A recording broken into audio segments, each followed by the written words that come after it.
Você está ouvindo o Database Cast, o podcast brasileiro que fala sobre banco de dados.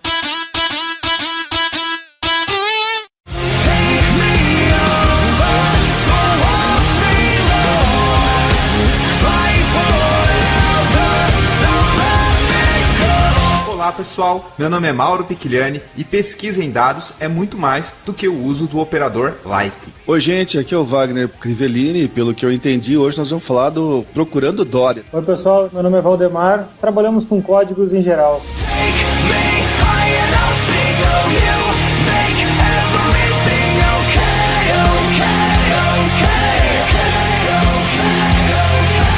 Nesse programa do Database Cast, Wagner, nós vamos falar sobre um tópico chamado Information Retrieval, ou retorno de informação. Você imaginou que aquelas buscas que você fazia antigamente ia ter um nome assim tão rebuscado? Quando eu botava um like lá, eu achava que não tinha esse nome não, cara. Essa área de Information Retrieval é bem complexa, ela tem muitos estudos e é muito importante. Temos aqui conosco o Valdemar Neto, trabalha com várias tecnologias relacionadas à busca e à Information Retrieval. E aí, Valdemar, tá pronto para falar um pouco sobre esse assunto que é muito importante e pertinente ultimamente? Boa, tô sim. Primeiro, agradecer vocês pelo convite. Eu já acompanhava o podcast de vocês há um tempo, muito bacana isso. E essa área tem crescido bastante, bacana a gente poder vim num podcast de database trazendo um pouco desse lado de Information Retrieval. Então vamos lá, falar sobre o que acontece quando você digita alguma coisinha naquela caixa de pesquisa do Google, do Bing ou de outros buscadores, logo após a leitura de e-mails, comentários e tweets.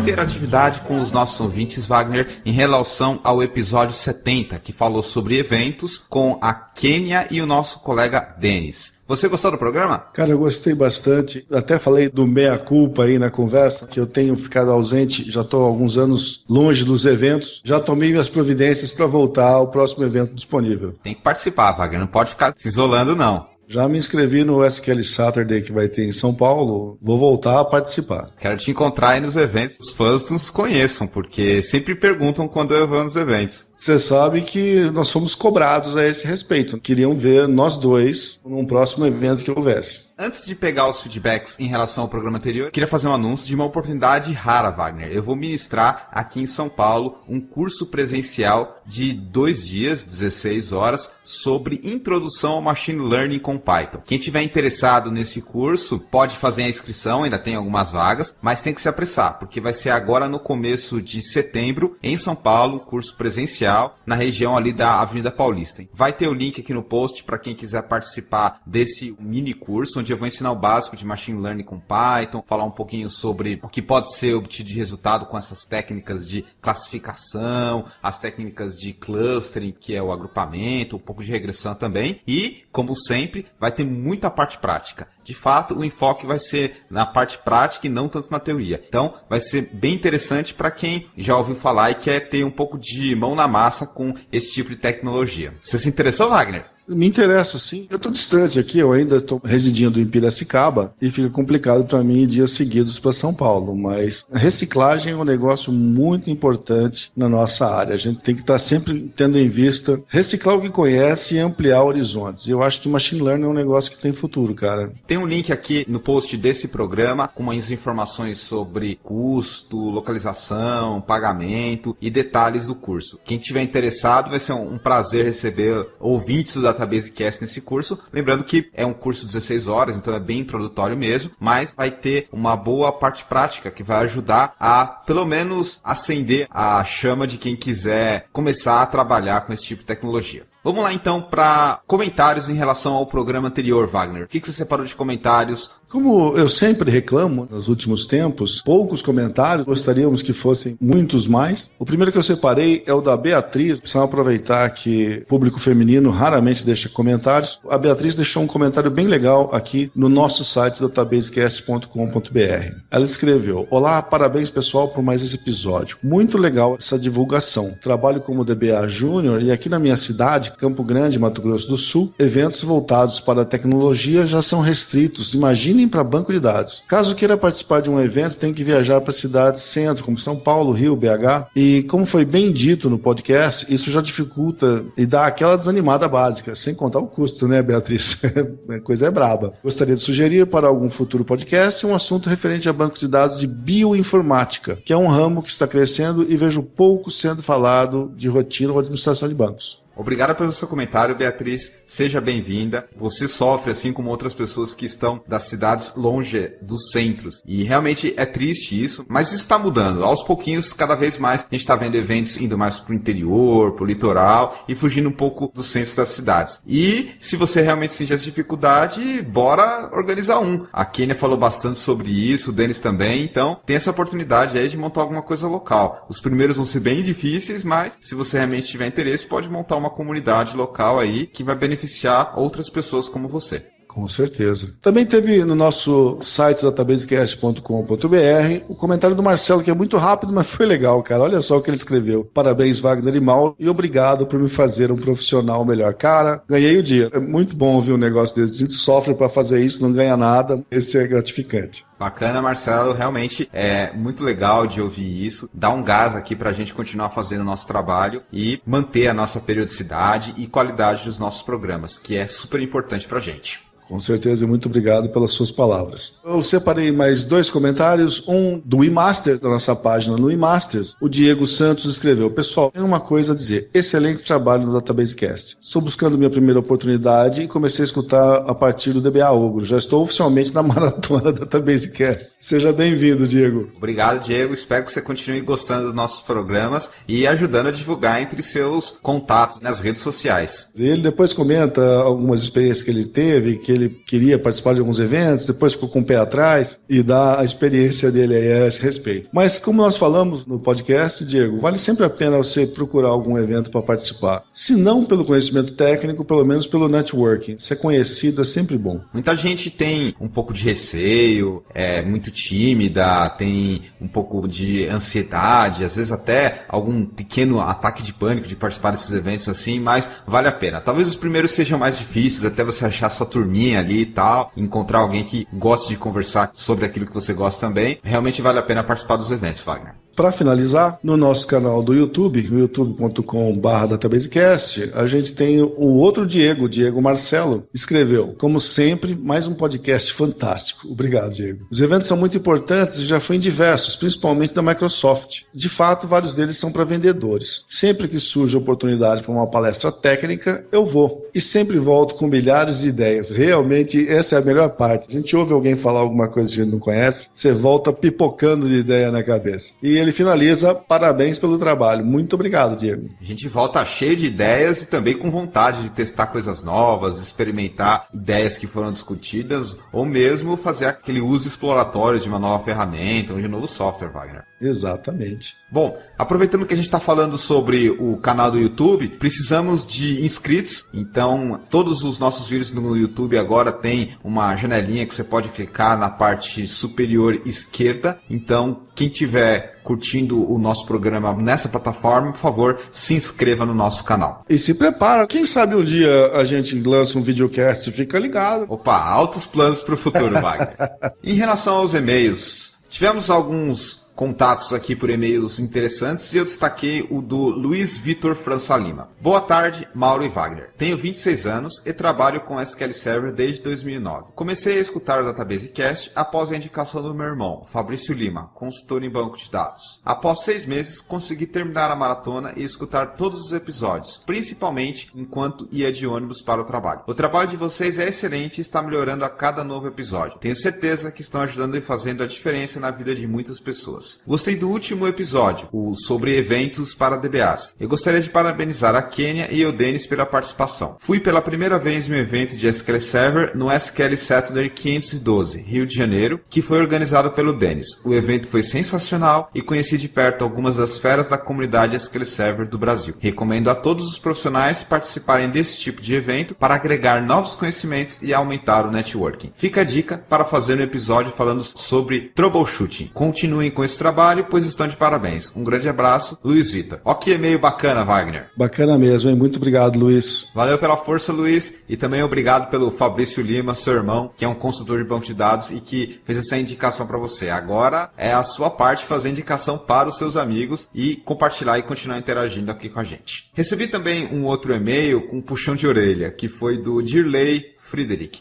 Eu fiz um retweet de um tweet dele e aí acabei fazendo retweet para um outro nick no Twitter, ou seja, não coloquei o retweet para ele. Peço desculpas, Dirley, foi sem querer ali que eu coloquei, mas não é nada pessoal. Em relação aos tweets, tivemos também um tweet do Diego Brocanelli, sempre faz um retweet, sempre faz um comentário nessa plataforma. Ele disse que nosso programa foi excelente e deu os parabéns. Também tivemos um tweet do Logan D. Merazzi, também sempre manda um tweet nessa plataforma dizendo que é uma pena que a maioria dos eventos seja em São Paulo e região. No Rio Grande do Sul somos muito carentes desses eventos, mesmo o SQL 7. Parece que é uma tendência, Wagner. Tá faltando evento pra galera de banco de dados em locais do Brasil que são fora do eixo Rio, São Paulo e Minas. Na verdade, no eixo das grandes capitais, porque todo o resto do país acaba ficando isolado. Eu aqui em Piracicaba, está a 150 quilômetros de São Paulo, eventos assim dos principais bancos não são comuns. Eu já vi vários eventos, por exemplo, de comunidades open source. Já vi eventos de Firebird, eventos de Postgres, mas SQL, Oracle, Escambau é muito difícil ver por essas bandas de cá. Do mesmo modo, quem mora em outro estado, então, fica mais prejudicado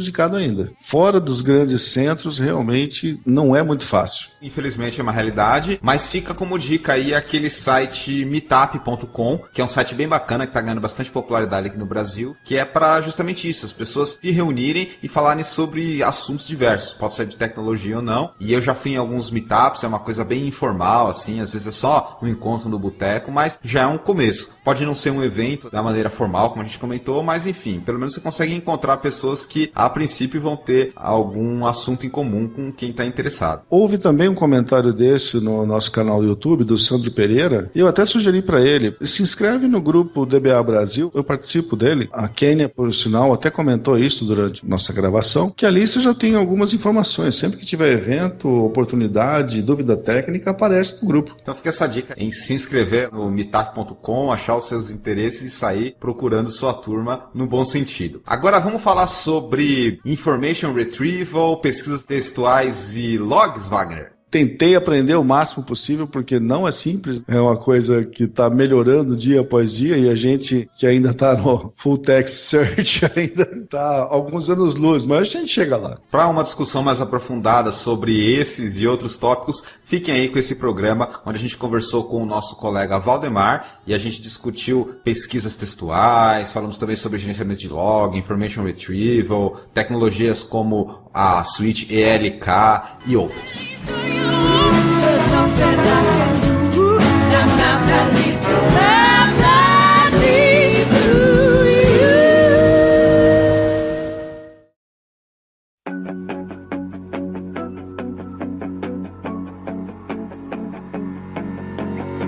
Just like a movie, just like a storybook, we are the future, we're the ones they won't overlook.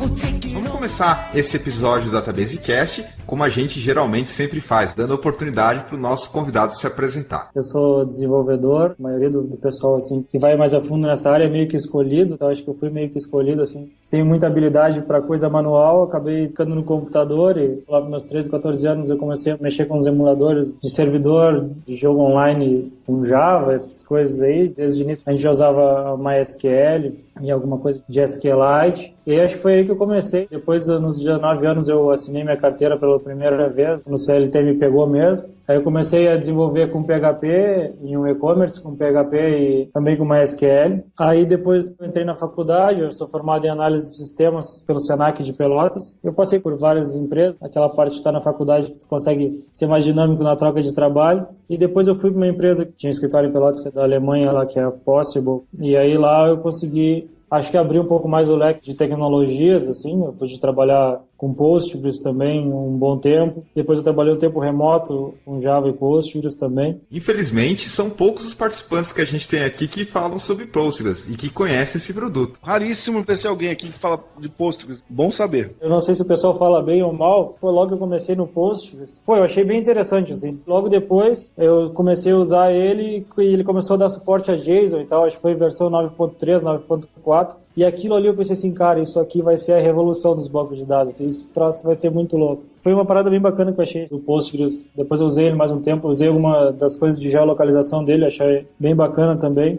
Um tempo depois, me veio uma request lá, a gente tinha uma demanda que era conseguir indexar texto de documentos e tal, guardar texto de documentos, PDF, PPT, essas coisas assim. E a gente começou a procurar alguma tecnologia que a gente conseguisse guardar todo esse texto e buscar com facilidade. O Blob foi só uma coisa que passou rápido pela cabeça, a gente seguiu buscando coisas. Na época já tinha o Mongo e tal, já estava aparecendo. Mas aí o que a gente achou como uma boa opção foi o Apache Lucene, que ele é um banco de dados de chave e valor para Full Text Search. Foi meu primeiro contato, na verdade, com essa parte de Full Text Search, que a gente está chamando de Information Retrieval. Então foi mais ou menos a primeira parte que eu vi uma estrutura de armazenamento que era focada em busca, não só em guardar isso. Daí logo depois eu conheci o Elasticsearch, logo que saiu lá na versão 0.9, acho que foi a primeira versão que saiu de alfa para beta, que foi possível a gente usar, aí ele facilitou muito mais. Bom, depois de usar o Elasticsearch por um bom tempo nessa outra empresa, aí eu entrei na Totworks há um tempo atrás, que é a empresa que eu estou agora. Lá também eu consegui ver alguns projetos que a gente usa a stack do Elk toda, que é o Elasticsearch, Logstash e o Kibana. Usa em uns domínios bem interessantes também. Um pouquinho mais antes, eu comecei a notar que quando eu comecei a entrar nessas tecnologias mais novas, assim, vamos dizer, essa parte de Full Text Search e tal, eu comecei a ver que a gente não tinha conteúdo nenhum em português. A gente não via nada, assim. Não via o pessoal falando nos eventos, a gente não via resposta no Stack Overflow, a gente não via post de ninguém se procurasse uma coisa em português. E eu comecei a focar em criar conteúdo em português. Aí no meu blog eu já tenho bastante conteúdo lá sobre Elasticsearch, sobre Elk, essas coisas assim. Também comecei a criar vídeo. Então, hoje eu tento meio que levar essa parte de trazer conteúdo aqui pra gente na comunidade. Você comentou um pouco da sua história e como é que você acabou trabalhando com essas tecnologias mais atuais para fazer aquilo que a gente comentou comumente, hoje chamado mais como área de Information Retrieval. Quero dar um pouco de contexto histórico. Eu tenho um pé na área acadêmica, dei uma olhada e queria comentar algumas coisas. Antigamente, na época dos anos 70 e até um pouco dos anos 80, a gente basicamente tinha só pesquisas exatas de informação. Então você tinha o igual, o SQL estava bem difundido, você tinha também o like com os seus wildcards, que são os coringas, basicamente o % e o underline, e também já tinha as famosas expressões regulares que o pessoal usava no ambiente Unix e depois veio para o Linux. Um pouco mais para frente a gente começou a falar mais sobre uma coisa que talvez pouca gente conhece, que é um negócio chamado Fuzzy Matching. Você já ouviu falar nisso, Wagner? Fuzzy Matching? Eu ouvi, mas fazia trocentos anos que eu não ouvia mais. Eu nunca cheguei a trabalhar com isso não, mas o nome me é familiar. Você já ouviu falar, Valdemar, sobre Fuzzy Matching? Sim, até essas tecnologias como o Elastic e o Solar, a gente deve ver bastante do Fuzzy, que é abrir um pouco a mais, conseguir sair um pouco da parte de só fazer like e fazer match direto numa palavra, que fazer um Fuzzy, que é a coisa de conseguir ter uma dinâmica maior quando tu vai fazer a busca em si, bater o resultado, a gente consegue ter uma dinâmica maior, abrir mais o leque de possibilidade de fazer um match no que tu está buscando, né?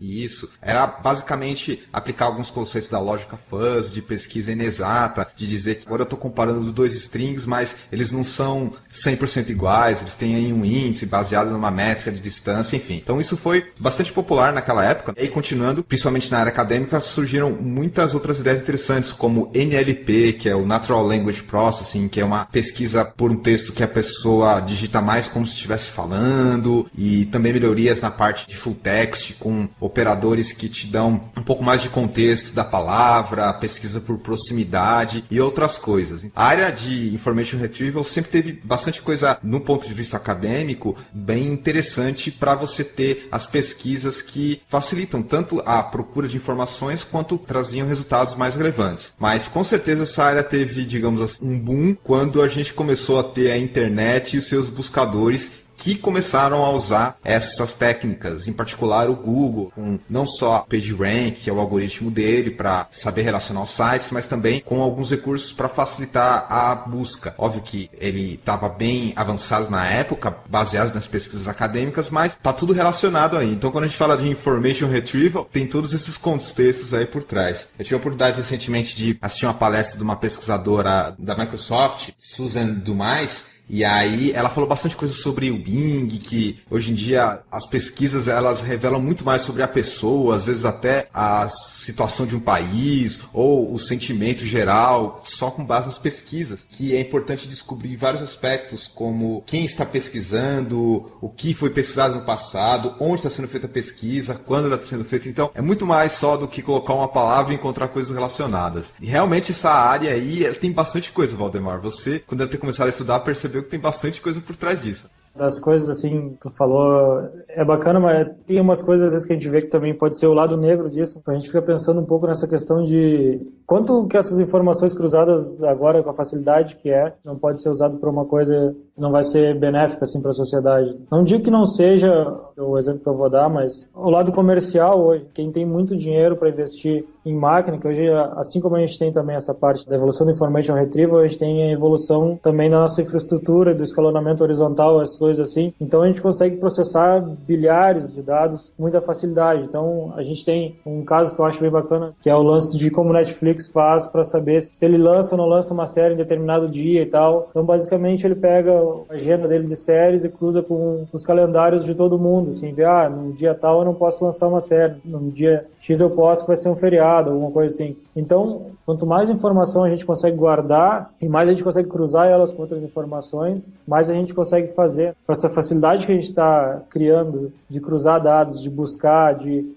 ter mais precisão, de conseguir, no machine learning mesmo, a gente fala sobre a acessibilidade, conseguir ver como uma coisa é sensível, qual o sentimento, análise de sentimento, qual o sentimento que aqueles dados têm, o que aquilo ali quer dizer, a gente começa a tomar decisão em cima dos dados. Isso tudo faz parte de Information Retrieval. Tem uma interseção sobre essas áreas de machine learning, IA também, e Information Retrieval, ou seja, não estão completamente separadas. Mas falando mais especificamente sobre pesquisa, isso se tornou cada vez mais importante, porque eu lembro naquela época que o Google estava ganhando muita popularidade e também tinha aquele movimento dos blogs. Todo mundo queria ter no seu blog aquele campinho de pesquisa como se fosse o Google. E aí o pessoal tentava fazer com banco de dados, com like, não conseguia, porque realmente o do Google era muito mais poderoso. Aí o Google começou a disponibilizar isso para os blogs. Isso deixou bem claro que fazer as coisas do jeito que a gente fazia antes não estava mais dando certo. Não sei se você chegou a reparar nessa demanda daquela época. Pensando nesse ponto ainda do Google, eles têm a parte de busca do Google corporativa. Conheço bastante empresas assim que eles foram lá e contrataram o Google para ter a busca deles. O governo, mas acho que usa bastante, custa milhares de dólares assim para ter a busca do Google, que hoje a gente consegue reproduzir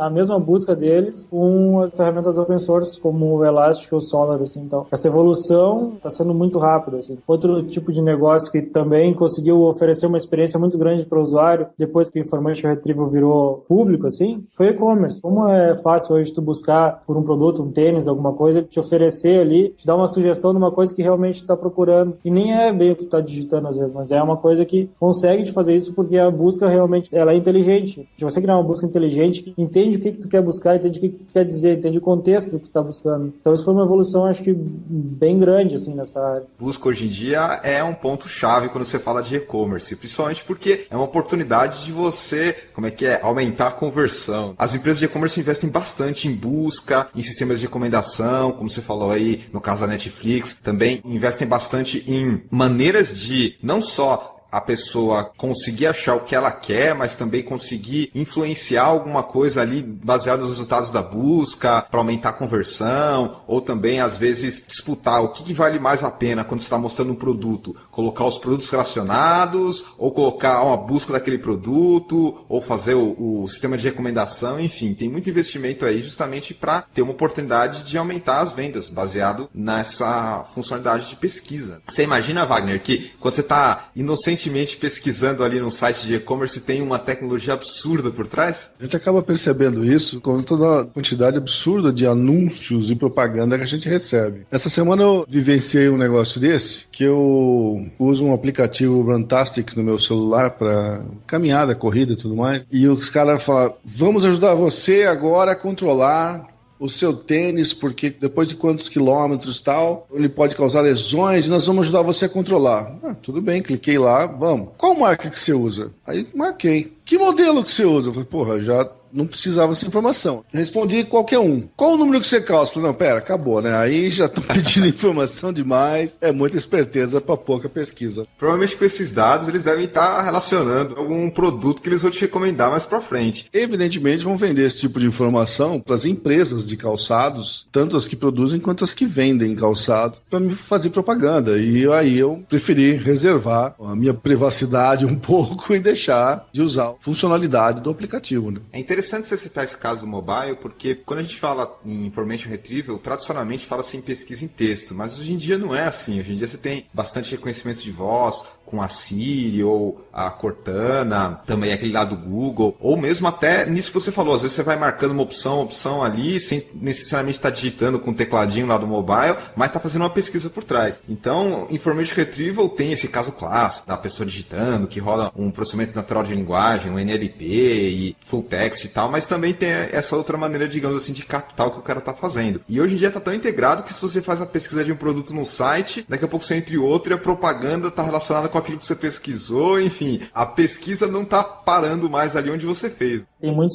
isso aí agora que tá falando de estar no site, ele começar a te oferecer coisas. Se parar pra ver, é relativamente fácil a gente fazer isso daí. Bastante e-commerce, por exemplo, sei lá, Netshoes, que eu vejo bastante me mandar propaganda quando eu entro lá. Se eu tô logado nele, eu começo a clicar nos produtos lá, tô buscando um tênis de corrida, clico em um, clico em dois, aí daqui a pouco eu começo a clicar em um específico, eles estão guardando tudo isso aí, né? Todos os cliques que eu dei, qual é o tipo de tênis, qual é o tipo de solado, qual é o tipo disso, daquilo. Dali eles já estão criando um perfil meu com esses dados. E na próxima vez que você entrar no Facebook, ele vai mostrar anúncio daquele produto que você pesquisou e não comprou. Exato. Mais fácil é o produto que eu pesquisei e não comprei, mas também tem vários outros, tem algumas características parecidas ali que fazem parte do meu perfil. Eles vão começar a me mandar bastante isso aí. Então, isso aí faz parte só da busca de texto, né? Faz também de tu conseguir criar um perfil baseado nesses dados que tu vai guardando. Não é só um lado bom, né? Também é um lado que às vezes pode incomodar um pouco. Essa visão de ter uma busca e um resultado é simplista. Hoje em dia está muito mais avançado que isso. Esses dados de busca são muito, digamos assim, ricos, importantes e até geram questões aí de privacidade e uso da informação baseado naquilo que você está buscando. Inclusive, tem até casos onde esse tipo de histórico de busca gera problemas, casos como várias pessoas pedindo para o Google remover referências, ou também os casos onde o Google às vezes usa essa quantidade de pesquisas em um determinado país para prever se ali vai ter uma epidemia de doença, enfim. Não está simplesmente mais naquela ideia de pesquisar e ver um resultado mais ou menos ali perto que você precisa. Tem muito mais coisa por trás. E hoje,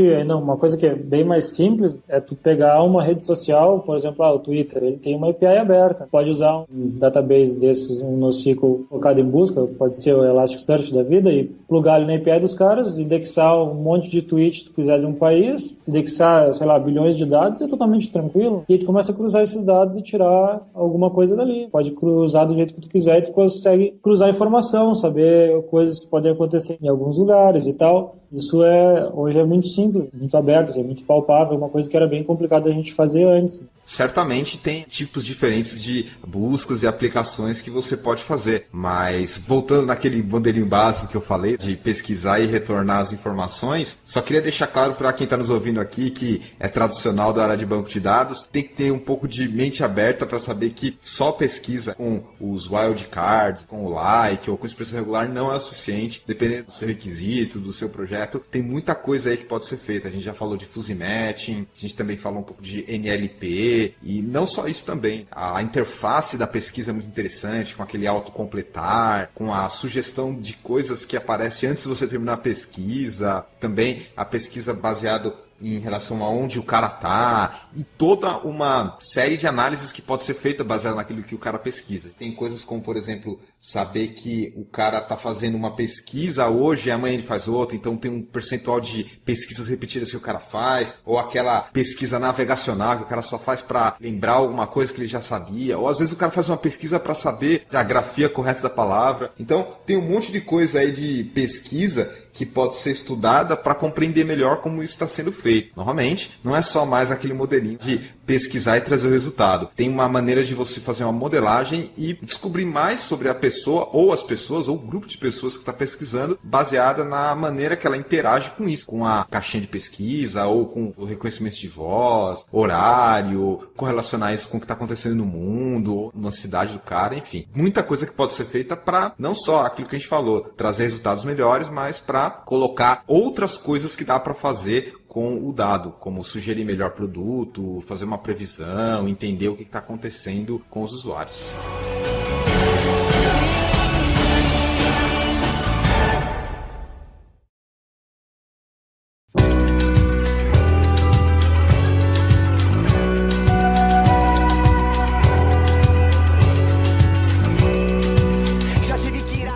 Falando agora um pouco mais de aplicações e ferramentas. A gente já falou dos casos clássicos, que é pesquisa em blog, ou pesquisa em sistemas, ou até algum tipo de e-commerce e etc. Mas eu queria, antes de a gente entrar nos detalhes, que o Wagner falasse um pouquinho da experiência dele com o Full Text. Você já usou esse tipo de tecnologia de bancos de dados, Wagner? Eu já tentei usar, nunca consegui usar efetivamente o Full Text. Eu acho ele muito pesado, uns aspectos bastante limitado. Então, nunca cheguei a usar com sucesso esse negócio. Você usou? Sim, eu já usei o Full Text, e a gente não pode esquecer que Full Text é um nome genérico, então não é necessariamente de um produto como SQL Server ou Oracle, não. É muito mais um conceito que você usa em vários bancos de dados. E o caso clássico que a gente fala do Full Text é aquele de resolver endereço. Então o cara vai lá e cadastra rua ABC 123. Aí vem outro cara e cadastra R.ABC. Aí o outro coloca rua ABC perto da praça tal. Esse é o caso clássico de Full Text, que você tem que pegar todas essas variações aí de endereço de rua, que cada um cadastra de um jeito, e tentar fazer uma comparação para achar e deixar no banco de dados só um. Então esse é o caso clássico, e aí tem várias técnicas para você fazer isso, mas tipicamente você vai usar algumas tecnologias de Full Text, que tem operadores especiais, do tipo palavra perto de palavra, ou você consegue tirar o radical de uma palavra, enfim. Eu já usei um pouco de Full Text e é interessante, mas, novamente, depende bastante do seu problema. Esse, por exemplo, de desambiguidade entre endereços é um clássico. Você já usou alguma coisa assim, Valdemar? Eu já usei, como eu falei lá, eu comecei no Lucene, porque era a ideia de buscar conteúdo dentro de documentos, então, para mim, naquela época funcionou bem, assim, que a ideia era, a maioria das vezes, bater valores exatos, strings exatas, em uma escala grande, funcionou bem, assim. Mas é como tu falou, né, o Full Text Search, ele envolve várias coisas. Eu peguei mais essa parte de conteúdo, de muito conteúdo em páginas. Mais ou menos o que eu usei foi essa parte no Lucene e depois no Elasticsearch. A gente tem que tomar um pouco de cuidado, porque são várias tecnologias diferentes para resolver diferentes problemas. Como eu falei, às vezes você tiver esse problema aí de desambiguidade de endereço, que cada um cadastra de um jeito e você não pode controlar isso na ponta, na aquisição de dados, você talvez possa utilizar alguma coisa de Full Text. Ou se você quer uma pesquisa realmente onde está ali tudo fechadinho, onde está ali bem exato, aí talvez você possa trabalhar com like ou mesmo com expressão regular. Agora, se você quer coisas um pouco mais avançadas, aí talvez você já tenha que ir para o NLP, que é onde você vai começar a detectar coisas como o que é verbo, o que é sujeito, começar a tirar os stop words e aí um pouquinho mais a fundo. Então, é interessante destacar esses níveis de profundidade que você tem que descobrir em termos de tecnologia, lá, expressão regular, Full Text, NLP, baseado naquilo que você quer. E aí, dependendo dos seus dados também, se já foi feito um pré-processamento, se eles estão muito, digamos assim, bagunçados, talvez você tenha que investir um pouco nisso. Então, não é simplesmente colocar uma tecnologia ali e resolver o problema, não. Eu acho que você tem que ter um pouco mais de tempo estudando os requisitos do projeto, os tipos de pesquisa, os tipos de resultado, o que você quer alcançar com isso, o que é legal ou não, também como estão os dados, se você consegue fazer um tratamento, limpar na fonte, deixar eles já pré-processados, enfim, tem tudo isso. E obviamente que depois que você meio que detectou essas questões de tecnologia que você vai usar, tem uma série de otimizações que você pode fazer para que realmente você consiga obter o que você quer num tempo adequado com os recursos que você tem. Então tem tecnologia de índice, tem distribuição, tem treinamento de modelo, tem um monte de coisa aí por trás. A gente está falando assim por cima, mas os detalhes é onde a coisa pega de cada uma dessas tecnologias. Agora, quando isso começou a ficar mais público, às vezes eu estou no Stack Overflow respondendo umas dúvidas, aí eu vejo que a maioria do pessoal chega com a dúvida seguinte: como que eu faço para plugar o meu MySQL na tecnologia de busca tal? Sempre o esperado é que simplesmente pegue o que tem no MySQL e um cara relacional e jogue para dentro da tecnologia de busca e a magia aconteça, sabe? Essa parte de modelação de dados faz parte do pipeline até tu ter um servidor de busca robusto. Independente do domínio que tu tiver, vai ter essa parte de transformação do relacional para a arquitetura que o servidor de busca espera. Pode ser orientado a documentos, ou os dados agregados, ou dupla de tabela, do que for. Vai ter que ter essa transformação, a gente vai ter que sair um pouco disso e transformar os dados numa estrutura que seja mais buscável. Servidor de busca. Então, às vezes, você não precisa nem estar no banco de dados, você precisa de algo mais especializado. É algo, digamos assim, importante das pessoas terem noção que, às vezes, o banco de dados não está fornecendo todos os recursos. Às vezes, precisa ter um servidor específico. Agora, a gente chegou no ponto da tecnologia, assim, que a gente tem a necessidade de ter um servidor de busca. Várias tecnologias, como eu já falei ali, do Elasticsearch, do Solr, do Apache Lucene também, eles são nominados como servidores de busca. Então, a garantia deles é que eles vão te oferecer uma maneira inteligente tu buscar os dados, mas eles não são um banco de dados. Eles ainda não te garantem que vão guardar os teus dados lá e tal, mas eles vão te entregar os dados muito rápido, eles vão ser altamente escaláveis, então tu tem que pensar que tu vai ter um cara do lado, provavelmente do teu banco de dados relacional normal ali, para te indexar só o que tu quer buscar. Então tu vai ter que estruturar teus dados. O caso muito comum do e-commerce é os produtos com categorias. Então vamos botar, para mim buscar um produto, eu vou ter, sei lá, o nome e descrição e que de categorias eu só quero o ID e o nome dela. Então eu vou estruturar esses dados assim, vou jogar eles para um servidor de busca que vai guardar isso para mim e lá eu vou ter esses dados para serem buscados da forma mais simples possível. E aí,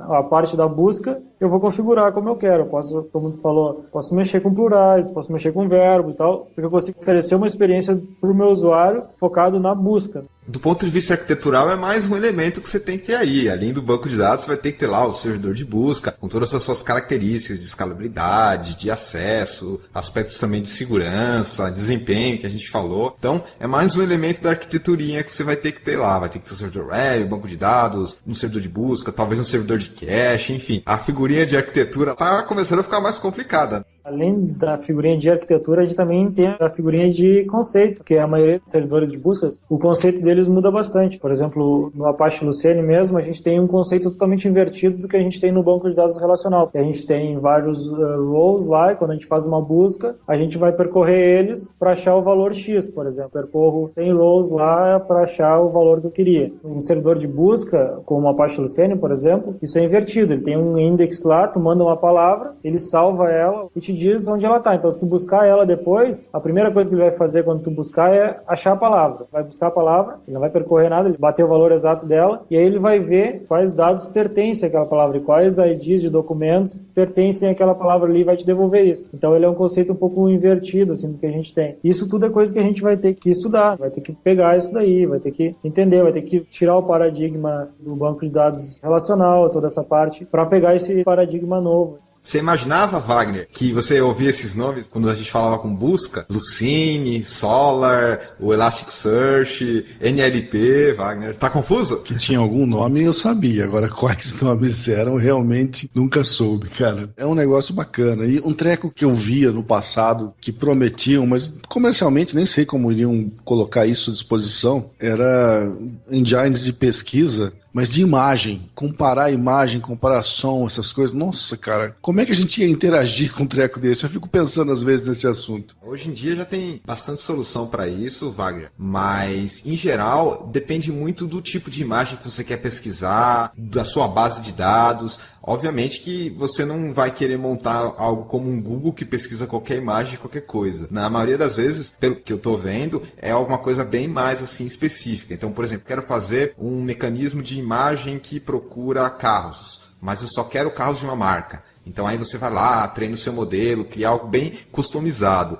Pelo menos é assim que eu estou vendo. O que até certo ponto tem um paralelo com o que a gente está falando aqui de pesquisa mais avançada. Geralmente quando você começa a trabalhar com um domínio de um problema, você começa a melhorar a sua pesquisa baseada naquilo. Por exemplo, o Valdemar citou o caso de um e-commerce. Ele tem várias categorias, mas geralmente ele não vende qualquer coisa. Ele vende, por exemplo, só tênis de corrida, ou só vestuário, ou só produtos de beleza. Já é um pouco mais ali fechado no contexto. E isso ajuda para que a gente consiga melhorar cada vez mais a questão das buscas. O Valdemar comentou que ele já chegou a trabalhar com alguns documentos. Eu não sei qual que era o domínio, o contexto do problema dele, mas eu imagino que seja algo específico. Por exemplo, algo da área jurídica ou algo da área de notícias. Não sei, Valdemar, como é que foi aí no caso a especialização? Porque isso é importante, você não vai pesquisar tudo de tudo. Eu acho que eu posso falar, tá no LinkedIn lá, então eu posso desse projeto. Era o projeto da Siemens, então o pessoal da Siemens, eles vendem, cara, a Siemens vende de tudo, é uma empresa muito louca. Eles vendem desde de parque eólico a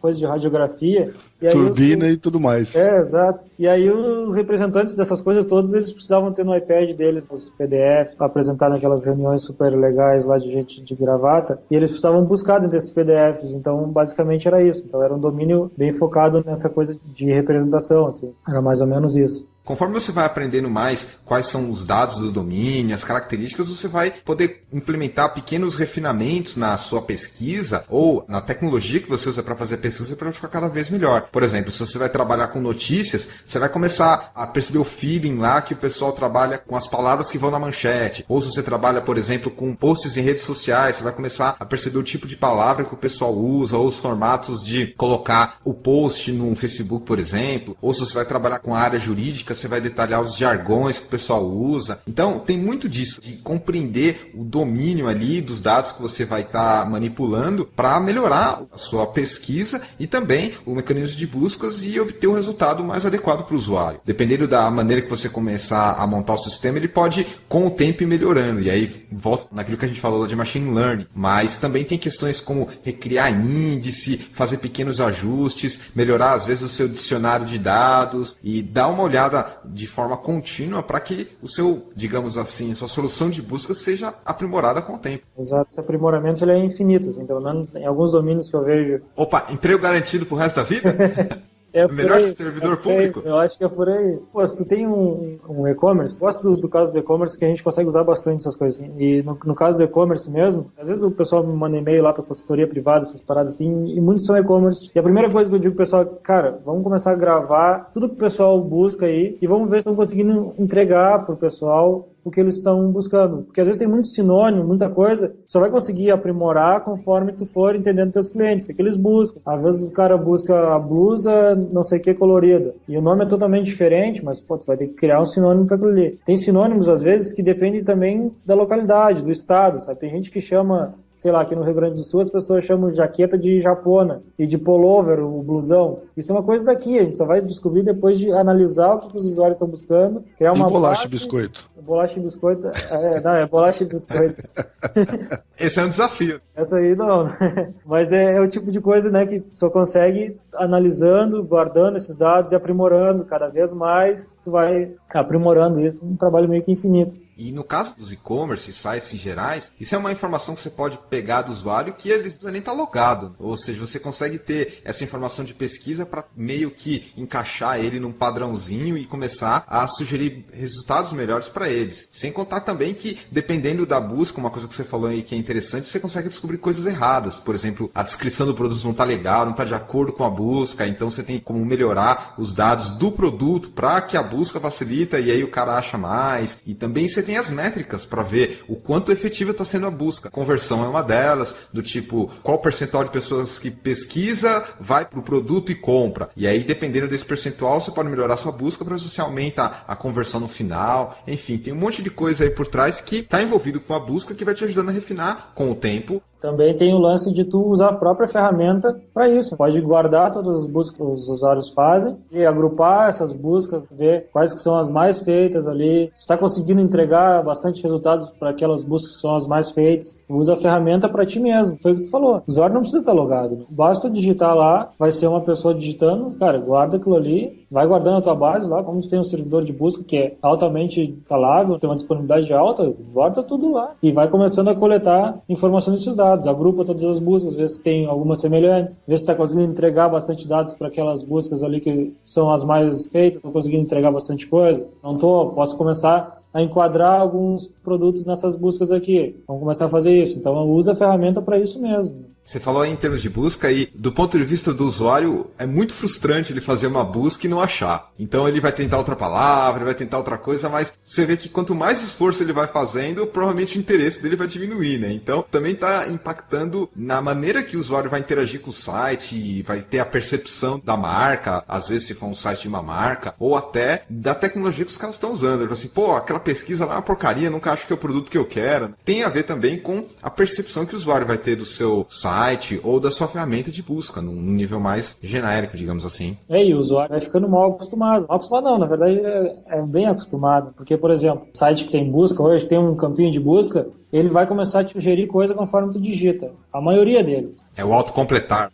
Autocompletar. E isso no banco de dados relacional comum lá não é uma coisa super trivial de fazer e tem uma performance alta. Isso não tem, sabe? Mas isso vai obrigar que quem não tem isso ainda vai ter que dar um jeito de ter, sabe? Porque faz parte da experiência do usuário hoje em dia no site que as coisas autocompletem, né? E aí você começa a entrar até em aspectos da psicologia do usuário envolvido com a busca. Você vê o quão importante é isso, porque no final das contas o que você quer é um usuário que esteja contente com o resultado, que acha que ele precise e consiga alcançar os seus objetivos. E a busca está muito envolvida nisso. Essa questão psicológica também faz parte. Sim, exato, com certeza. Tem toda a parte do usuário ali. O que ele está levando ali do site, o que ele viu, qual o feeling que ele... A gente está falando bastante da parte de busca, mas toda essa parte dos servidores de busca de alta disponibilidade também abriu um leque para a gente ter a parte de monitoramento. Conseguiu evoluir muito na parte de monitoramento. Monitorar vários serviços, cruzar dados e tal. Tudo isso agora é bem mais simples e palpável e mais barato de fazer. Depois a gente conseguiu deixar mais públicas essas tecnologias de alta disponibilidade de dados, de busca, assim.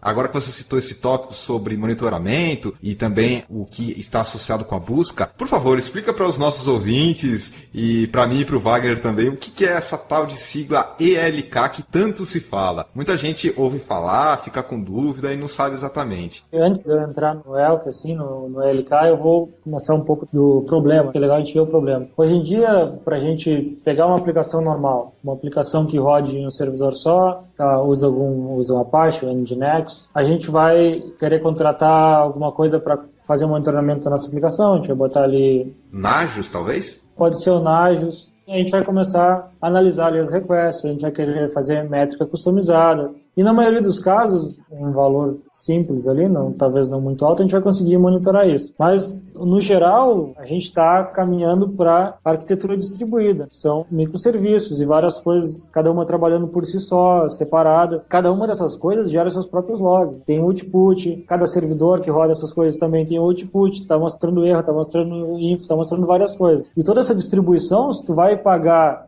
alguma ferramenta para te monitorar cada uma delas, tu vai gastar muito dinheiro. Tem Splunk, tem vários outros que são bem bons também, assim, de monitoramento, mas todos eles vai uma boa parte de dinheiro, assim, pra gente manter. Depois que as ferramentas começaram a ficar públicas, assim, de busca, começou a aparecer novas opções para isso. Assim que o Elasticsearch saiu, logo depois a Elastic publicou o Logstash, que é uma ferramenta focada em parsear logs, ou seja, tu manda um log para ela, ele vai ter um input, que é como ele vai receber esse log, de onde ele vai receber, ele pode receber do std-out, ele pode receber direto do disco, ele pode receber em uma porta específica. Depois é como ele vai filtrar esse log, ou seja, o que ele vai filtrar ali? Por exemplo, se é um log do Nginx, um access log do Nginx, que é basicamente uma data, um status de HTTP, um usuário que está no Basic Auth, por exemplo, uma URL e essas coisas assim, eu consigo fazer uma regex nisso e tirar dados daí. E então A grande sacada do Logstash é essa, é conseguir entender os dados que vêm e parsear eles e entregar eles para algum lugar de uma forma que seja legível. Porque ninguém merece pegar lá os epoch do Unix lá e tentar debugar aqueles logs, aquelas coisas que ali é muito complicado, né? Tem que logar na máquina para pegar log. Então, a grande sacada foi essa, foi começar a entender os logs e criar um padrão, um pattern para parsear esses logs. Então, basicamente, o que o Logstash faz é isso. E aí, o Logstash, depois ele receber esse log, ele fazer esse filtro, ele pode mandar esse log para algum lugar. Eu posso salvar, sei lá, no S3 da Amazon, num file, e eu também posso mandar para o Elasticsearch. Então, quer dizer, eu normalizei o meu log e aí eu mandei ele para o Elasticsearch, por exemplo. O Elasticsearch vai indexar isso, o servidor de busca, vai indexar esse log de uma forma buscável e legível e eu vou conseguir buscar ele lá. E aí o último componente do ELK, que é o Elasticsearch Logstash e o Kibana, é o Kibana, que basicamente ele é um dashboard onde tu pode criar gráficos. Tu vai lá e cria um gráfico, por exemplo, quero que tu me agrupe aqui, desse Nginx Access Log, todos os status que são 200, da URL X, ou me agrupa todos os status codes dessa URL aqui. Ele vai ficar agrupando para ti. E tu pode mandar ele ficar fazendo isso em real time. Né? Real time não existe. Tu vai ficar fazendo requests de intervalo X de tempo e tu vai ficar com o dashboard se atualizando sozinho sobre o teu servidor ou sobre o teu Nginx. E se a gente for pensar nessa arquitetura de microserviços, eu vou ter vários serviços. Vários deles, todos eles vão estar me mandando dados para o meu Logstash, por exemplo. Que vai estar recebendo esses dados, vai estar parseando esses dados, esses logs, o que for, e vai estar guardando eles no Elasticsearch. Quando eu for no Kibana, eu posso pegar os dados de todos esses serviços e criar dashboards que eu cruze os dados dele. Eu recebi uma request que bateu no serviço X, depois foi no serviço Y, e no serviço Z ele deu o status code 404. Então eu sei que lá a request parou, eu posso entrar lá no Elasticsearch onde tiver os logs e ver qual erro foi que deu, por que deu. Então esse trace de requests ele é muito mais simples a gente fazer com esse tipo de stack. E o interessante é que elas são todas open source. Então tu vai pegar elas lá, se tu quiser, vai subir na tua máquina ou vai subir no teu servidor, sem ter que pagar nada por isso. Então vai ficar totalmente customizável e de alta disponibilidade. E dos serviços assim de mercado eu não vejo nenhum ainda que consegue oferecer toda essa gama de possibilidade. Porque se eu tenho todos os meus serviços ali, todos os dados ali, eu posso simplesmente pegar no Kibana lá e posso cruzar com outros dados de fora. Posso também, sei lá, se eu tenho um e-commerce, eu guardo todos os meus dados lá de requisição, de erro, de tudo, eu posso pegar um dado meteorológico, jogar lá em cima e ver se vai chover na próxima semana e posso oferecer uma oferta de jaqueta, por exemplo. Eu tenho os meus dados em um lugar só, independente do meu tipo de arquitetura. Basicamente, a stack do ELK é essa, é oferecer uma gama de ferramentas para conseguir administrar tudo que envolva logs e métricas de aplicações. Acho que essa foi uma introdução bem bacana para quem não conhecia, estava com curiosidade sobre essas ferramentas, porque elas são independentes, mas como você falou, elas são muito utilizadas em conjunto, porque elas são bem integradas e dá para quem está no back-end ter uma monitoria muito interessante, como você falou, não só fazer monitoria, mas às vezes usar os dados e correlacionar eles, em particular aí com o Kibana, com o dashboard e tal, que é algo bem amigável, bem fácil de você ver algumas métricas e tomar até alguma decisão em relação ao que está acontecendo ali no site como um todo. Ou não, né? Porque você falou que o Logstash pode ser qualquer um tipo de log, então pode ser até de uma aplicação desktop, por exemplo. Sim, exato. Tu vai lá, tu vai fazer um pattern para ele, vai dizer, ó, o que vai vir de log, vai ter pattern aqui, vai ser uma data, depois vai ter um IP, vai ter tal coisa, ele vai bater a regex lá, bateu, ele vai fazer. Isso aí é um dos filtros que ele tem, né, que é um filtro que se chama Grok, se eu não me engano, que é que faz regex nas coisas. Mas também tem filtro de JSON, pode mandar um JSON para lá, ele vai indexar certinho no Elasticsearch. Tem vários tipos de filtro de IP, de várias coisas assim, tanto até de máscara de rede e tal. Então é interessante que ele abre um leque novo. Então hoje todo mundo fala agora de Docker, bastante coisa indo para produção com Docker, vários containers subindo e descendo. Tu não vai estar logando na máquina, logando para ver um output de um container. Não dá mais para fazer isso. A gente precisa de alguma coisa que seja simplesmente plugável ali, saiba receber tudo que é tipo de log, jogue para um cara de busca como Elasticsearch e fique disponível para visualização. Por exemplo, a gente pode não usar o Elasticsearch. Aqui eu estou falando da stack do ELK, mas a gente pode jogar para um Graphite da vida a partir do Logstash e fazer lá. É tranquilo também. Mas a gente tem essa possibilidade de ser mais dinâmico, conseguir coletar informação de qualquer coisa que mandar, né? Se a gente tiver, por exemplo, algum ouvinte que tenha que administrar um MongoDB, um Oracle, um SQL Server e um Apache, ele pode pegar esses logs separados e colocar tudo num ponto só, né? Também é interessante por causa disso, que você pode pegar dados que estão de diferentes fontes e às vezes você não tem uma solução pronta para isso, porque, óbvio, cada produto vai ter o seu próprio tipo de log, a sua própria ferramenta, e dar uma integrada a isso num ponto só. Sim, imagina a possibilidade que a gente tem, é bem palpável. A minha aplicação depende de vários serviços, mas todos eles me mandam os logs pro Logstash, meu Logstash manda pelo Elasticsearch, então eu tenho os logs de todos os serviços lá. Aí tá dando algum problema, em determinado horário eu vou lá no Kibana e digo,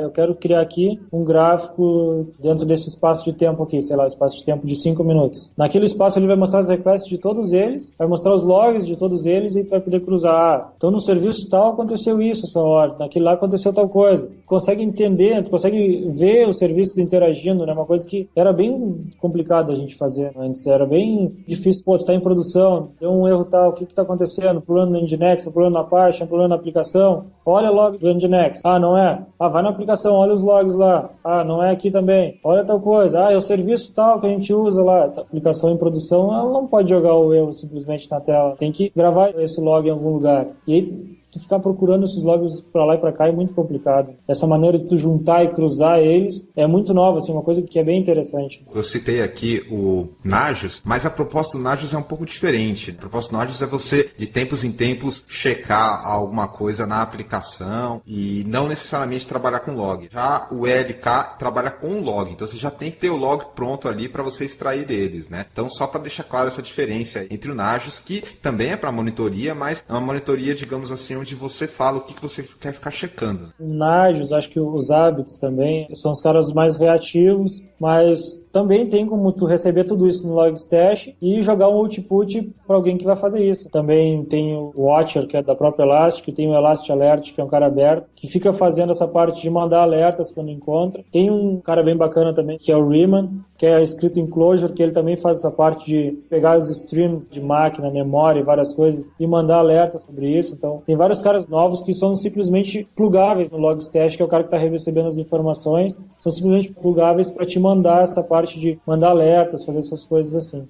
E aí, Wagner, aprendeu o que é o ELK? Conseguiu ficar claro para você? Mais ou menos. De ouvir a gente ouve. Agora, cara, tudo tem que pôr a mão na massa, que senão não é aprendizado. Fico na ansiedade de poder mexer num treco desse. Inclusive, gostaria de falar isso com o Valdemar. Como que o cara tem acesso a esse tipo de ferramenta e como ele aprende a lidar com isso para poder fazer seus próprios testes? Pois é, isso é uma coisa bem interessante. Esse tipo de stack, tanto o Elasticsearch, Logstash, Kibana e todo o resto da stack da Elastic ou outros caras como o Solr, que é o, como se diz, o equivalente ao Elastic, ou o Google Search, todos eles necessitam que tu tenha conhecimento específico deles, então tu vai ter que emergir nisso. E foi aí, mais ou menos nesse ponto, que eu resolvi começar a criar conteúdo. Então, aqui no Brasil a gente não tem muito conteúdo ainda, agora está começando a ter uns meetups sobre Elastic. Eu participei agora do TDC de São Paulo, falei de Elastic, eu falei já no TDC de Santa Catarina do ano passado também. Estou tentando trazer um pouco de conteúdo para cá, mas no Brasil a gente não tem muito conteúdo em português. No meu blog eu tenho como dar setup na stack toda do Elk, usando o Docker Compose, então vai subir cada um dos serviços separados, todos eles vão estar se comunicando entre si, então a parte de ter que pensar em comunicar eles já está feito, assim, também explico bastante como é que funciona a comunicação, mas a ideia desse post que eu vou mandar é mais de já colocar essa stack rodando e tu conseguir botar teus dados ali e trabalhar nos teus dados e ver como é que isso funciona. Eu também tenho produzido bastante conteúdo de Elastic para que o pessoal comece a usar aqui, então a gente tem bastante e-commerce pequenas, coisas assim, que eu quero que comece a usar isso porque é uma coisa bacana, assim. Esses links são bacanas para começar e depois, dependendo do caso de uso, né, tem bastante casos de uso que tem muitos dados e tal, tem bastante conteúdo do Netflix, eles publicam bastante coisa, também do Uber, trabalham bastante com geolocalização e tal, eles coletam esses dados, eles também usam o Elk. Então acho que a ideia para começar é começar a ver esses casos de uso, ver se encaixam no caso de uso que a gente tem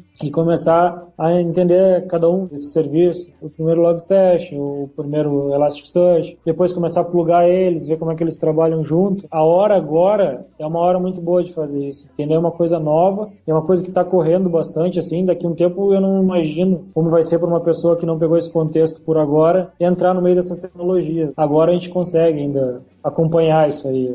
Valdemar, você citou algum bootstrap inicial com Docker e tal, mas imagino que também já tenha soluções e fornecedores de ELK na nuvem. Talvez alguma coisa na Amazon ali já pronto, ou no Azure. Ou seja, para o cara realmente já ter algo ali mais pronto e ter o mínimo tempo possível para ficar montando o ambiente. Quando tu vai pensar em levar essa stack para produção, assim mesmo, vai ter vários. Tu vai procurar no Google, vai aparecer vários que o pessoal chama de Elk as a Service, que é o Elk como um serviço, né? Vai lá, vai ter a stack do Elk, vai fazer toda a parte de monitoramento para ti, de guardar esses dados, te prover um Kibana, mas por outro lado, esses Elk como serviço, eles são muito limitados. Tu não pode configurar cada um dos componentes, né? Eu quero ir lá no Elasticsearch e configurar um mapping. O mapping, ele é schema-less, mas eu posso configurar. Eu quero dizer que esse campo aqui, ele vai ser do tipo e-mail. Quando vir um arroba, tu não tira o arroba fora, porque ele tira algumas letras lá quando ele passa no processo de análise, mas eu posso configurar no mapa que não, esse campo aqui eu não quero que tu tire esse arroba, esse campo aqui vai ser um campo do tipo data e tal. E para te configurar esse mapping, tu precisa mandar esse file customizado para configuração do Elasticsearch. E nesses Elk as a Service, a gente não tem essa possibilidade. A maioria dos comuns ali, Logs.io, Keybox.io, tu não tem essa possibilidade. Então, basicamente, o que tu vai ter lá é quase a mesma coisa que tu tem no New Relic da vida. Eu não vejo ainda a vantagem de ter isso. Mas, por outro lado, a gente tem a DigitalOcean e a Amazon que fazem o provisionamento dessa stack pra gente. Então, essa parte que eu ensino a fazer lá no blog com o Docker Compose e tal, para subir no local, eles fazem esse provisionamento a nível de nuvem. Sobem na DigitalOcean um Elk para ti, tem cada um dos componentes lá se comunicando entre si, e tu só vai para a parte de mandar dados para lá e tu tem acesso total à máquina e editar qualquer um deles. E na Amazon a mesma coisa. Na verdade, o da Amazon é um dos mais usados, assim, quando você vai para produção. E agora, há pouco tempo, a própria Elastic comprou uma cloud que vendia também, eu não lembro o nome, mas comprou e agora tem a Elastic Cloud que faz o provisionamento para ti, você tem controle total dos componentes. E ouvi uma voz que diz não há razão, você sempre mudando já, não muda mais e já que estou cada vez mais igual, não sei o que fazer comigo.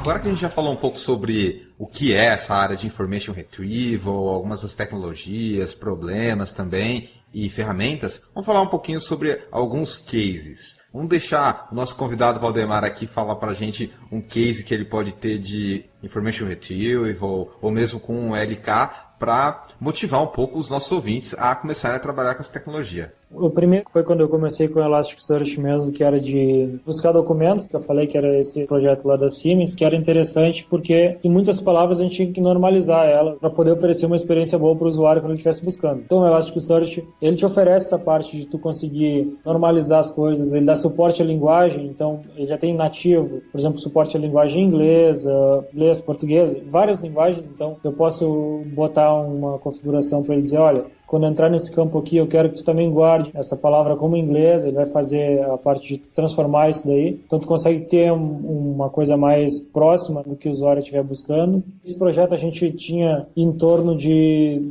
1 milhão de documentos, eu acho, com mais ou menos umas 30 páginas cada um indexados. Então, a gente conseguia entregar sempre a resposta em 100 milissegundos. No início foi uma coisa que eu fiquei assim, não, mas não pode ser verdade. É um requisito meio difícil aí para pesquisa. Foi nesse projeto que eu comecei a gostar dessa parte do servidor de busca distribuída, que eu vi que, cara, isso é sensacional. A parte do ecossistema, como funciona, como ele consegue distribuir esses dados e te entregar tudo. Só para dar um conceito ligeiro, assim, de como funciona, o Elasticsearch, basicamente, ele tem um cluster, né, que vai ser uma rede de máquinas. Dentro dessa rede de máquinas, ele vai distribuir os nodes, que são as instâncias do Elasticsearch mesmo rodando, e dentro desses nodes vão ter vários shards, que são o Apache Lucene rodando. Então, quando tu manda dados para ele para salvar, ele vai distribuir entre esses nodos, que são instâncias do Elasticsearch, que pode estar em várias máquinas. E conforme ele vai distribuindo isso, tu crescer isso mais horizontalmente, ele vai distribuir isso mais. E quando tu busca, cada um desses Apache Lucene que estão em vários lugares, busca seus dados locais. Então, cada um deles, por exemplo, se eu tiver 100 mil dados indexados, eu tenho 10 instâncias do Apache Lucene rodando, cada um deles vai ter 10 mil. Cada um deles vai buscar dentro desses 10 mil e vai mandar um broadcast assíncrono para o download principal, processar e devolver. Então, é uma coisa que é infinita. Tipo, ele sempre vai conseguir te entregar em 100 milissegundos e vai crescer horizontalmente e dividir os dados. É uma coisa bem interessante. Quando eu entendi esse ecossistema, eu fiquei assim, cara, isso é muito louco. Aí comecei a ver outros projetos. O Valdemar comentou um case interessante aí com o Elasticsearch, e eu queria comentar um case com full text que eu tive, que eu até já falei rapidamente sobre ele, que foi essa questão de tirar a ambiguidade. Como eu comentei, muitos sistemas ainda trabalham com essa parte de digitação e tal, então eu estava envolvido num projeto de BI, e aí no projeto de BI tinha esse ETL que precisava ser feito antes de carregar no Data Warehouse. E durante esse processo de ETL, eu já até comentei um pouco sobre isso lá no episódio acho que 25 de ETL, lembra dele, Wagner? A gente falou com o Leandro Daniel. Sim, lembro sim. E aí eu precisava fazer isso, ou seja, as pessoas digitavam diferentes formas, não só endereços, mas nomes de empresas, até nome de pessoas mesmo, e precisava consolidar isso com um só, para que já chegasse tudo direitinho lá no Data Warehouse. Então aí eu tive que usar algumas tecnologias de full text, algumas ajudaram, outras nem tanto, também teve um pouco lá de fuzzy match, eu tive que criar as métricas de distância Jar-Winkler, LCS e outras para conseguir fazer essa comparação e tirar a ambiguidade, que é algo que infelizmente acontece muito ainda nesses sistemas que ou passam por digitação ou não estão com os dados tudo certinho. Então, esse meu case aí era justamente disso, né, de pegar e consolidar as informações. Utilizei bastante coisa dos próprios bancos, não cheguei a usar um servidor de busca e também não precisei chegar ao nível de NLP ou fazer tokenização ou usar algoritmo de bag of words, não precisei chegar nesse ponto. Só com o full text e o fuzzy matching resolveu para mim ali. Mas tem a ver um pouco com esse contexto que eu queria, né, que não era relacionado à pesquisa direta do usuário, mas que eu precisava, de certa forma, consolidar os dados. Wagner, você tem algum case aí de full text ou de information retrieval? A maior parte de experiência com esse tipo de coisa é das antigas, com os like, com os regular expression e tudo mais. A gente não faz ideia como esse tipo de coisa é poderoso. Situações que algumas pequenas correções nesse tipo de pesquisa, usando o regular expression, caiu consulta que levava 5 minutos para rodar, caiu por alguns segundos. Então a gente precisava ter um pouco mais de atenção para as pequenas coisas que a gente tem disponível, que elas já ajudam bastante. E aprimorar o que é escalável para outro tipo de aplicação para a finalidade dela mesmo, que são as coisas mais parrudas. Então, a gente tem tecnologia para usar um monte de coisa. A gente só precisa aprender a usar melhor cada uma que existe disponível. Eu vou pegar o embalo aqui do que ele estava falando. Como a gente tinha esse conceito de dar like nas coisas, fazer uma regex em uma palavra e tal. E aí agora que a gente tem essa parte da nuvem, que é tudo barato e tal, que guardar dados não é mais um problema, a gente inverteu isso aí. Se for ver servidores de busca distribuída, a maioria deles, a gente inverteu isso aí. Então, tipo, a ideia é que quando o cara salvar, a gente já salve os dados de uma maneira que a gente consiga encontrar eles, em vez de precisar fazer uma regex. Para me explicar melhor, eu vou dar um exemplo. Muita gente vem para mim assim, eu quero fazer aqui e-commerce, né? Eu gosto do caso de e-commerce, que é o que mais o pessoal tem com dúvidas. Eu quero fazer aqui uma busca, eu estou fazendo aqui essa aqui, que é uma busca prefix query, que tem no Elasticsearch. Então, basicamente, o que a prefix query faz, ele vai no início da palavra e tenta bater os caracteres que tiver, 1, 2, 3 caracteres no início de uma palavra. Para o Elasticsearch fazer isso, como eu falei, ele tem um índice invertido, onde ele guarda todas as palavras separadas. O que ele faz? Ele vai lá e faz uma regex em todas as palavras até achar uma palavra que bata nisso. Então, a gente perde um pouco a vantagem de ter os termos, né? Que é o que poder bater o valor exato e devolver os documentos que pertencem a ele. Se a gente tiver que fazer uma regex em todos eles, a gente vai perder um pouco isso. O primeiro cara que eu acho bem interessante que tem no Elasticsearch é o algoritmo aquele de N-gramas, que é tu separar uma palavra em várias coisinhas pequenas. Então eu digo assim, cara, quando tu me mandar um dado aqui, por exemplo, tá indexando o nome de um produto, tá indexando um produto, tá salvando ele no Elasticsearch. Quando entrar o nome dele aqui, tu pega o nome dele e separa de 2 em 2 caracteres. Ele vai separar isso para mim de 2 em 2 caracteres e vai deixar vinculado ao original. Sei lá, se é tênis Nike, ele vai separar o tênis e vai tirar o T e o E, depois o N, o I e o S. Vai deixar essas pequenas palavrinhas vinculadas a grande. Quando o cara estiver digitando, ele vai digitar TE, ele vai bater lá no Lucene e vai ver, tem um TE aqui. Esse TE aqui é vinculado a tênis. Beleza, devolve então. Então a gente está invertendo um pouco o conceito. E outra coisa bem bacana também é quando adiciona suporte à linguagem. Então eu digo assim, olha, quando entrar uma palavra aqui, eu quero que tu também guarde ela em inglês. Aí ele vai lá, se ele achar a linguagem, se ele achar a palavra no dicionário de inglês, ele vai guardar ela em inglês também. E quando o cara estiver buscando, ele bater no inglês, ele devolve a palavra. Então, tipo, a gente tira a parte de ter que fazer regex e realmente a gente cria vários dados lá para que a gente consiga bater eles, né? A gente consiga realmente encontrar um dado. Realmente o dado vai existir naquela forma separada, né? O case era que a gente conseguisse criar uma sugestão de busca interessante conforme o usuário buscasse, a gente conseguisse oferecer para ele sinônimos daquilo ali e coisas que se enquadrassem. E aí, logo nisso aí, o Elasticsearch adicionou o Suggestion, que é uma API de sugestão mesmo. A gente consegue configurar nela, eu digo, olha, quando buscar por tal palavra, sugere isso aqui, sugere tal coisa. E nela, tem como mandar também informação adicional. E aí a gente conseguia mandar um ID de um produto. Conforme o usuário buscava, a gente oferecia algumas coisas que se enquadravam no que ele queria e também botava um ID já lá dentro do HTML. Quando o cara clicava, a gente redirecionava direto. E aí outra coisa que veio também nesse requisito dessa mesma loja foi que, conforme o usuário buscasse e retornasse aquela página que sempre tem um monte de produto, e daqueles produtos que tem ali que batem com a busca, também tenho todos os números de produto, quantos tem de cada número, quantas cores tem, quais cores tem. Aquilo ali no banco de dados relacional dava muito trabalho para eles fazer. Essa loja ela não conseguia fazer isso no banco de dados relacional, porque tinha que contar todas as categorias, todos os números, e no Elasticsearch foi muito simples com a feature de aggregations. Então basicamente diz, olha, traz todos os produtos e agrega todas as categorias deles. Beleza. E agora agrega todos os números e agora agrega todas as cores. E aí simplesmente aquelas coluninhas do lado que tem números e tal, foram construídas bem simples assim. No final, esse e-commerce hoje, ele roda, toda a parte de leitura dele roda em cima do Elasticsearch. E então foi uma construção bem interessante assim, que eu pude acompanhar. Valdemar, eu só queria fazer aquela perguntinha polêmica para você. Você acha que para um e-commerce, como você falou, o que retorna melhor em termos de resultado para conversão? A pesquisa, quando bem feita, ou um sistema de recomendação? Cara, eu acho que... É meio polêmico isso. Essa daí é polêmica mesmo. A nível de usuário, eu acho que a minha experiência, se eu chegar no e-commerce ali, as coisas carregarem rápido já, eu conseguir buscar ele, me sugerir várias coisas, já entrar em uma determinada categoria que eu busquei e aquilo ali me entregar os dados rápido, assim, e eu ver que aquilo ali se construiu rápido, eu acho que vai ser uma experiência boa para mim. Então, acho que eu aposto mais nessa parte do que a parte dele me recomendar alguma coisa. Então, a recomendação foi a nível de me analisar e me recomendar alguma coisa.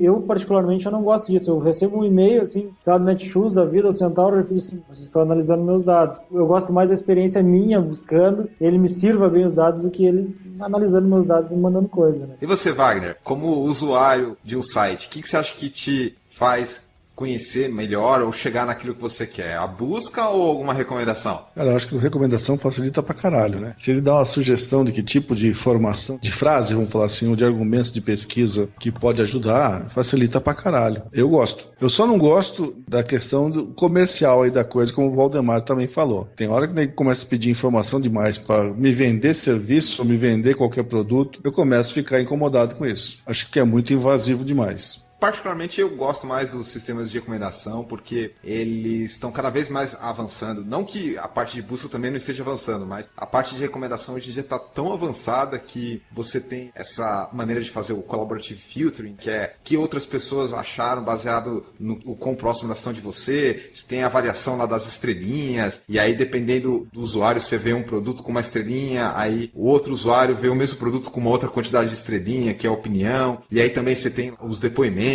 quando a pessoa que comprou o produto e aquilo também é usado. Enfim, eu ainda aposto mais na parte de recomendação para eu chegar onde eu quero, mas isso não tira o mérito da busca, da pesquisa, que é extremamente importante e certamente é uma das primeiras coisas que a pessoa que visita o site vai procurar quando não acha. Tipicamente ela vai bater o olho lá, vai ver a vitrine e tal, e aí se não encontrar lá já vai clicar na busca, às vezes até antes da categoria. Mas enfim, isso varia bastante de pessoa para pessoa, mas tá aí a minha opinião. Bom, tá chegando aquela hora final do nosso programa, a gente vai apresentar as nossas considerações finais. Wagner, o que você achou do nosso programa aqui, que a gente falou sobre Information Retrieval, Wagner, pesquisas avançadas, também um pouco sobre gerenciamento de logs e umas tecnologias novas como a sigla ELK? Eu acho que é um assunto muito interessante, porque são coisas que ficam muitas vezes fora do radar da galera, inclusive eu assumo que o meu lado também, eu conheço muito pouco disso, e é bom a gente ouvir e se reciclar, porque tem tem coisas que, de repente, aparece uma demanda e você é obrigado a sair catando por aí e descobrir coisas novas. E é nessa hora que é bom você ter um pouco de referência e falar de assuntos novos também. Valdemar, obrigado por participar aqui no Database Cast. Gostamos muito de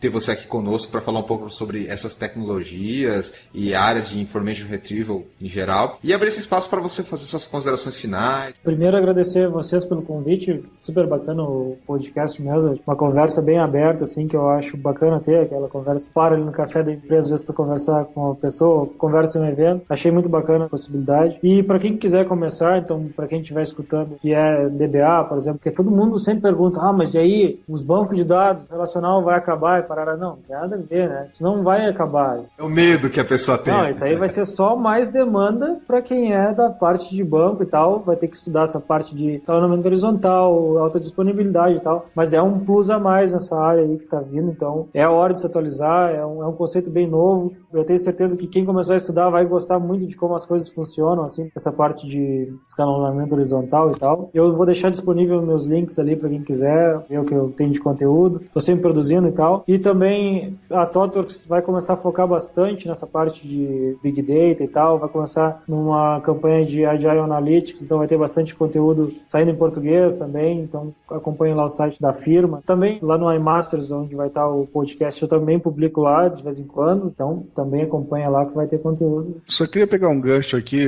na conversa do Valdemar, que ele falou das previsões do apocalipse, né? Cara, o pessoal é novo, muitas vezes não conhece que isso é cíclico. Cada vez tem uma bola da vez para ser a desgraça do futuro. Eu sou do tempo que falavam que o mainframe ia morrer no ano que vem. Ano que vem é o ano seguinte, melhor dizendo. Cara, faz 25 anos que tá essa história de que o mainframe vai morrer. Você acha que vai morrer banco de dados, cara? Pelo amor de Deus. Tem COBOL Conf ainda. As pessoas Nossa, pra se ver. Tem nego que ganha vida com DBF, velho. Você acha que vai acabar banco de dados agora que a gente tá trabalhando com mais dados? Não faz o menor sentido. Vão aparecer coisas novas, complementares ao que existia. Mas não vai deixar de usar o que existia. Simples assim. Não, exato. E se for ver, pegando esse gancho da parte de arquitetura distribuída, falando do Postgres de novo, ele já tem várias estratégias, ele já tem algumas coisas para conseguir distribuir o banco de dados relacional. Eu não sei como é que tá andando isso, mas eles já tem coisa pro futuro para tentar entrar nisso aí, porque é muito difícil tu calar um banco relacional horizontalmente, então distribuir ele.